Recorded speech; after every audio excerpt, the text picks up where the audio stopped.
February the 12th is the 200th anniversary of the birth of Charles Darwin, who is most famous for his development of the theory of evolution.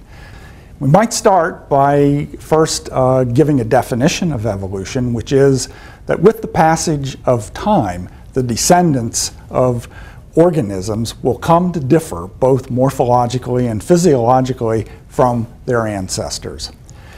Two great contributions to the theory of evolution was, one, to document that these morphological changes actually occurred over time.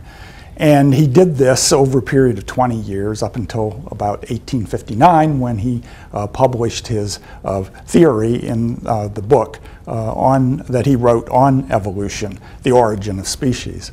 Now, Darwin did one other thing that was even more important. He proposed a mechanism for evolution, and that mechanism was natural selection.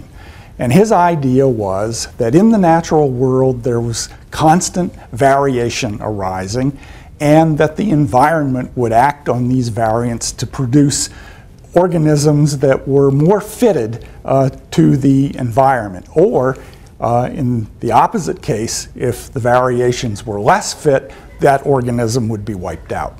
Science operates only on mechanistic explanations. We seek mechanistic explanations for all the phenomena that we see in the world, and that's all because that's all we can test as scientists.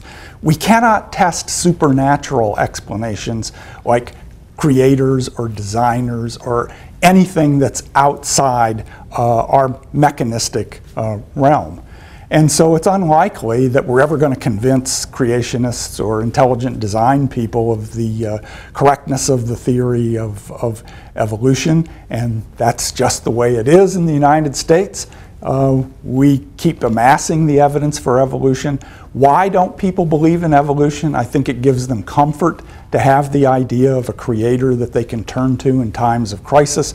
Mechanistic explanations appear to be cold and devoid of moral value and so forth, and so they're not very satisfying to people who hold religious views about things.